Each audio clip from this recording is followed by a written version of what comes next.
Good morning, everyone. It is Thursday, September 14th, 2017, and this is your Fun Fact of the Day. Theology Thursdays, reinterpreting or just correctly interpreting some Bible passages you've possibly or even probably heard of. Today's is Exodus 21, verses 23 through 25. But if there is harm, then you shall pay life for life, eye for eye, tooth for tooth, hand for hand, foot for foot, burn for burn, wound for wound, stripe for stripe. See, this is another perfect example of how context is vital to properly understanding what has been written and how you are to understand it.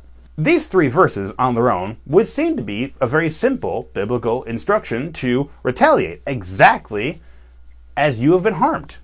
To make sure that whoever harmed you receives the exact same, to the fault letter, results that you have suffered by their hand. There's two major problems with this. The first one is that this actually makes you, the one offended or harmed, the judge, the jury, and the executioner, many times in our own eyes. Here's the thing though, the Bible does not call us to judge others for their wrongdoings. In many senses. Not every sense, as I've talked about before, but many senses. We are not necessarily the jury either. We, as the one offended, cannot necessarily, usually, not ever, put down a fair judgment of what a proper retaliation should be. There should be an independent third party who can properly observe, all right, I see what you suffered, and I see what he needs to suffer by this logic. And the executioner is that many times we, as selfish human beings, want to see the other person hurt or harmed or offended in the same way that we have been. And if you really doubt that, just use social media as one example.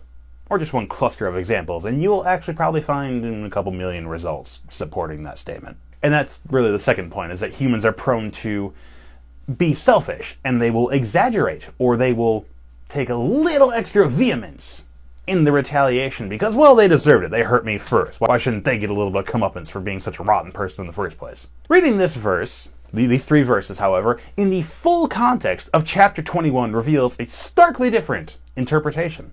The entire chapter of Exodus 21 is actually a set of laws about social justice. Rather than taking the time for the nation of Israel to establish case law when they're wandering the wilderness after they've been exiled from Egypt, God actually just sets down some commandments to Moses saying, hey, so when these offenses inevitably occur in this sinful and broken world which all you humans reside in, here's a way to go about just rectifying the situation, repaying who has been offended, and making sure those who are the offenders understand their offenses. Rather than waiting for all these examples to happen, Moses taking these examples to God, God interpreting them or judging them, and then giving it back to Moses, then Moses talking to the people, God anticipates all this and says, by the way, when these situations occur, just use these as your guidelines for other cases as well. So this begs the question, when is eye for an eye actually allowed? Well, come on, Ben, you told us, just read the prior verse. Well, let's check out verse 22. Reading the immediately preceding verse. When men strive together and hit a pregnant woman, so that her child comes out, but there is no harm,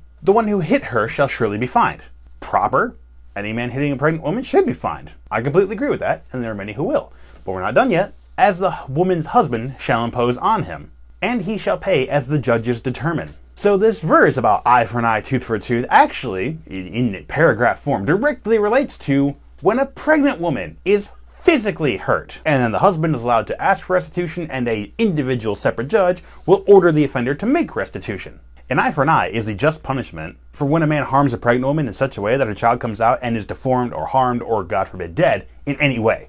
The unborn child is actually helpless, and the carrying mother is far less able to fend for herself. So if man is to cause either of these, any sort of harm, the equal immediate is repaid to him. It is a good and simple concept of protecting the weaker, defenseless, and innocent. And yes, I'm not going to be ashamed about this plug at all. Thanks to the current set of abortion laws in our country, we in America don't actually offer the same level of protection for the unborn that are wanted by their parents. But that's another topic for a far different time. In other news, today is National Live Creative Day. YouTube creation, done. And National Eat a Hoagie Day. I don't remember the last hoagie I had. Could change that soon. We'll see. Hope you've enjoyed this fun fact of the day. See you tomorrow.